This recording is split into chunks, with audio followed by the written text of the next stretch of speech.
배터리를 갈아야 되겠다 하라는 게 보통 보면 몇 년에 80% 정도 떨어졌을 때 성능이 떨어졌다고 해요. 그럼 그때까지 보통 자동차가 한 7에서 10년, 택시나 버스 같은 경우는 한 5에서 6년 정도 되겠죠. 그럼 그걸 가지고 다시 리유즈로 갔을 때 5, 6년, 그럼 한 15에서 20년 정도에는 이게 폐배터리가 나오겠다. 그럼 2021년도 원래 배터리가 팔린 게 한 500만 대, 600만 대 될 거다. 그러면 그게 2035년 정도 나오지 않겠냐. 어마무시한 양입니다.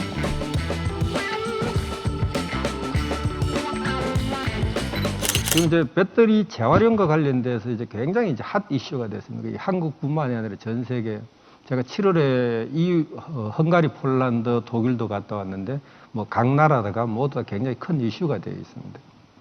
근데 국내외에 이 글로벌하게 이제 폐배터리가 지금 전기차에 장착된 지는 이제 뭐 하이브리드부터 PHEV 이런 게 이제 한 10여 년부터 장착이 되고 지금 상태에서 이제 급속하게 성장이 되고 있는데 과연 폐배터리가 이제 어느 정도 나올까? 시장이 어느 정도 될까? 2030년에 배터리가 보통 이제 3,500기가와트 정도 된다. 그걸 이제 대수로 한 사람이 뭐 2,000 몇백만 대. 과연 그게 시장으로 폐배터리로 나올 때는 언제일까라는 거죠. 근데 이제 보통 이제 리서치 쪽에서 보통 내놓은 게 2030년에 폐배터리의 시장이 금액으로 한 180억 불 될 거다라고 이제 발표를 하고 있습니다. 그래서 이제 저희들 이제 과연 그래 될까라고 생각하는데 이제 그 정도는 될 것 같다. 이런 거죠. 보통 사람이 배터리를 이렇게 사용을 하다가 핸드폰도 그렇고 자동차도 그렇고, 내가 이게 배터리가 조금 성능이 떨어졌다고 할 때가 언제 때일까를 봅니다. 폭스바겐에서 똑같은 얘기를 합니다. BMW에서도. 오래전에 초창기 때 봤던 모델을, 그 모델을 차를 다시 사가지고 해체를 해보니까 너무 깨끗하더라. 그럼 여기서 답은 이제 리유즈로 간다. 근데 보통 사람들이 배터리가, 이게 내가 배터리를 갈아야 되겠다 하라는 게 보통 보면 몇 년에 80% 정도 떨어졌을 때 성능이 떨어졌다고 해요. 그럼 그때까지 보통 자동차가 한 7에서 10년, 택시나 버스 같은 경우는 한 5에서 6년 정도 되겠죠. 그럼 그걸 가지고 다시 리유즈로 갔을 때 5, 6년, 그럼 한 15에서 20년 정도면 이게 폐배터리로 나오겠다.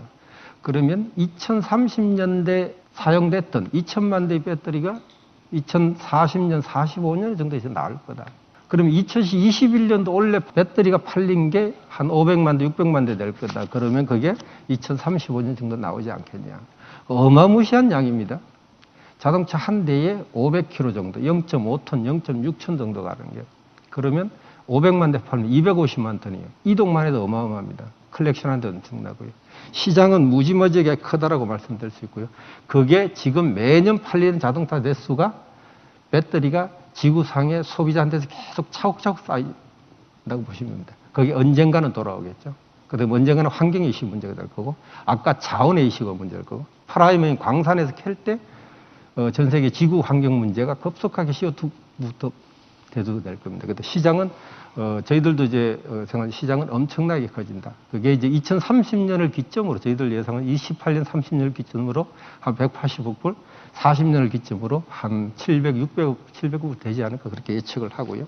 그러면 이제 이 폐배터리가 그렇게 엄청나게 나오는 양에 지금 기술이 어디까지 와 있을까를 한번 두 번째 주제로 가보겠습니다. 배터리에 들어가 있는 원소는 총 6가지입니다. 니켈, 코발트, 망간, 카파, 알루미늄, 리튬이 빠졌죠. 6개 원소는. 배터리에 장착되어 있는 6개 원소는 전량 다 해소된다라고 보면 됩니다. 다 뽑을 수 있는 기술은 이미 재련 기술로 다 확보되어 있습니다. 근데 그걸 얼마나 효율 좋게, 얼마나 값싸게 뽑을 수 있냐에 대해서 남아있는 겁니다. 알루미늄 같은 거죠. 지구상에 철학 알루미늄이 가장 많이 존재를 합니다. 알루미늄은 뽑는 돈이 그거를 사용하는 돈보다 비싸기 때문에 안 하고 버리게 됩니다. 다시 장사로 버리게 됩니다. 그러면서 알루미늄을 저희들도 뽑는 거 시도를 많이 했습니다. 시도해서 그걸 화합물로 만들어서 판매도 하고 해봤지만 결국은 알루미늄을 100원에 판매를 하는데 뽑는 비용은 200원 들어간다고 보시면 됩니다. 그러면 그거는 이제 값어치가 없기 때문에 버리지게 되는 거죠. 그 외에 나머지는 전부 다 뽑는다라고 보시면 되고요. 그러면 이제 이 재련의 기술이 현재 지금 상용화되어 있는데 어디까지 와 있냐. 여기서 재련 기술에 대해서 간단히 말씀을 드리면 전 세계 어떤 원소든 지구상에 존재하는 원소를 뽑는 기술은 두 가지입니다. 파이로메탈러지라 하는 건식 기술이 있고요. 하이드로메탈러지라는 섭식 기술입니다. 근데 이게 중요한 게 배터리에 들어가는 코발트하고 니켈이 있습니다. 이 같은 경우는 반드시 섭식을 써야만 뽑을 수가 있습니다. 두 개의 원소를 코발트하고 니켈을 분리하는 원소를 용매 추출이라는 공법을 사용해야만 뽑을 수가 있어요. 그렇지 않으면 같이 코발트에서 니켈이 불순물이고 니켈에서는 코발트가 불순물이 됩니다. 그래서 보통 사람들이 말하는 건식 기술, 뽑는데 건식 기술이 있고 습식 기술이 있지 않냐라고 하는데 배터리 재료는 건식 기술을 쓰고 그 다음에 다시 습식 기술 두 개가 같이 사용합니다. 그래서 그거를 보통 파이로메탈러지라고 얘기하고요. 또 하나 이제 저희가 성일하이텍이 사용하고 있는 거는 어떻게 되냐면 물리적 건식 대신 물리적 정처리라고 얘기를 합니다. 이제 코발트, 니켈 이 원소들을 농축시킨다라고 보게 되죠. 그래서 물리적 전처리를 하고 섭식을 하신다고 봅니다. 그리고 나머지는 섭식 방식은 건식을 한 거랑 다 동일하게 처리를 하고 있다고 보시면 되고요. 근데 이제 기술이 각 업체마다 다릅니다. 현재 배터리에 들어가는 6가지 원소를 다 분리할 수 있는 회사는, 토탈 리사이클 회사는 뭐 전 세계로 그렇게 많지는 않습니다. 뭐 실명을 걸으면 이제 벨기에 유미코와 그다음에 한국의 저희 성일하이텍, 그다음에 전 세계적으로 뭐 코발트 강자인 화유, 뭐 그다음에 CATL 산하에 있는 회사 이렇게 아마 대여섯 개 정도 되는 걸로 알고 있고요. 나머지들은 100여 군데 업체들이 리사이클 인터넷 서치를 해보시면 다 리사이클을 한다라고 다 나와 있습니다. 근데 지금 그 중에서 뭐 어디 코발트만 뽑는다든가 니켈을 뽑는다든가 나머지는 불순물로 돌리고 아니면 전치료만 해서 이제 재련 저희 같은 업체에다 이제 파는 업체 다 리사이클링 한다라고 나와 있습니다. 근데 토탈 리사이클링 하는 업체는 그렇게 이제 많지 않다라는 거 제가 말씀을 드리고요. 이 다음에 아까 말했지만 이제 이 프라이머리 광산에서 나오는 원소를 뽑는 거에 대한 비용하고 리사이클링 비용, 리사이클링 물론 쌉니다. 근데 이거를 얼마나 효율 좋게 뽑아야 다시 배터리의 원가를 다운을 시킬 수가 있어요. 2035년에 아까 말했지만 50% 정도 프라이머리에서 50%, 리사이클링 50%. 리사이클링 50%를 달성해야 배터리 전체 가격이 낮아집니다. 그래서 이렇게 한데 개별 원소를 뽑는 게 여기서 6가지 원소의 개별 기술이 다 다릅니다. 코발트하고 니켈 분리하기에는 SX를 쓰고요. 리튬은 또 다른 방식을 결정을 쓰고 또 리튬 SX를 또 써야 되는지 말아야 되는지 카파는 일렉트릭 위닝을 써야 되고 개별 복합적으로 다 올려 있는데 모두 한국에서 여러 회사들이 거기에 대해서 개발을 하고 있습니다.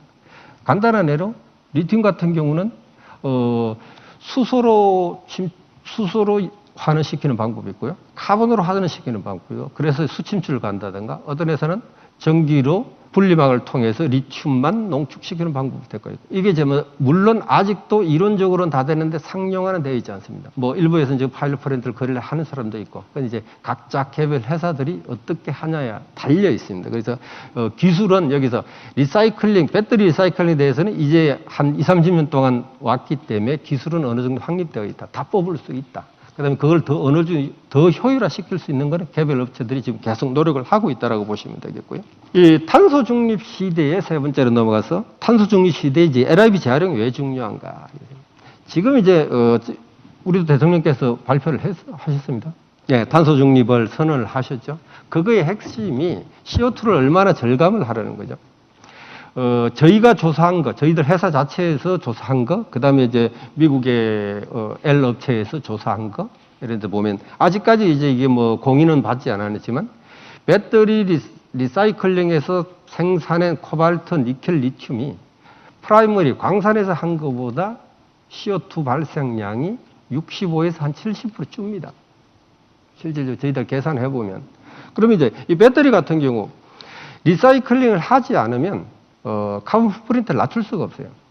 지금 법상으로 계속 규제가 어떻게 들어가냐면 2차 전지도 25년부터 카본 풋프린트를 배터리 회사들이 공개를 하게 되어 있고요. 그 다음에 이제 EU가 먼저 시작인데 코발트 니켈 재활용 의무 사용 비율이 있습니다. 25년부터 시작입니다. 그래서 유럽에 있는 OEM사들, 그 다음에 한국의 배터리 업체들, 한국에 있는 자동차 회사들이 다 유럽에다가 리사이클링 공장을 반드시 25년부터 가동을 하라라고 얘기를 합니다. 근데 물론 아직 법제화는 안 돼 있어요. 지금 그거를 열심히 위원회에서 만들고 있다고 보시면 되겠고요. 그리고 이제 지금 뭐 내연기관차의 판매가 일단은 북유럽부터 몇 년도부터 중단을 시키고 있습니다. 그게 이제 마지막으로 가는 데가 프랑스가 이제 2040년부터 생산이 아니라 이제 판매를 중지를 시키겠다. 이렇게 되면 이제 이 모든 게 자동차에 배터리가 들어가는데 이거를 리사이클링 하지 않고는 광산에서 해결이 안 됩니다. 그 다음에 이제 이게 아까 탄소 중립 정책이, 한국, 그 다음에 EU, 미, 중, 일이 지금, 각 나라 정상들이 강제적으로 밀고 있기 때문에 탄소 중립지들은 LIB 리사이클링이 반드시 가지 않으면 이 산업 자체가 확대가 될 수 없다라고 생각이 들고요.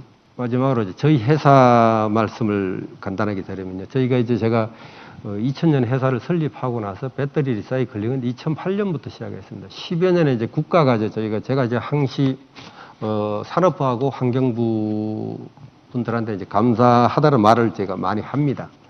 저희 회사가 이제 국가과제, 에너지기술평가원이나 뭐 이렇게 국가과제를 가지고 이제 개별 원소, 코발트, 니켈, 리튬, 그걸 하나씩 개발해서 여기까지 왔다고 보시면 되겠고요. 그래서 그거를 개발해서 현재 뭐 원래 매출 한 1,300억까지 이렇게 성장하게 된 경우에 이제 국가 개발 자금으로 여기까지 왔으니까 하여튼 저는 국가나 이런 그 R&D에 재정을 제대로 준 분 항시 감사를 드리고요. 저희가 이제 여기까지 오면서 지금 세계 거점이 이제 아까 물리적 전처리 거점이 한 6개 정도. 그다음에 이제 저희가 섭식 공장을 1공장, 2공장 운영을 하고 있고요. 이게 이제 리사이클링 공장에서 가장 중요한 게 컬렉션입니다. 그래서 컬렉션을 어떻게 할 건가. 그래서 저희가 보니까 이제 소비자한테서 가까이 있는 게 나겠다. 그래서 전 세계 한 25개 거점에 2030년까지 이제 30개 거점을 만들어서 하이드로 센터도 섭식 공장도 이제 뭐 한국에서만 해서 될 일이 아니더라고요. 유럽에 들어와야 리사이클링 인정을 받게 되니까 EU도 들어가야 되고 미국도 들어가야 되고 그래서 하이드로 센터를 한 6개, 그 다음에 이제 그 리사이클 파크를 30여 개 만들어 가려고 하고 있습니다. 이제 이 한국이 배터리의 세계 최강자잖아요. 그 배터리 최강자 3사가 있기 때문에 저희 같은 리사이클링 업이 여기까지 크게 되고요. 그 세상 이상을 떨치고 되어 있고. 그래서 이제 각도나 아까 이제 뭐 매스컴에 이런 데서 저희 리사이클링 업체들, 리유즈 업체들을 많이 밀어주셨으면 합니다.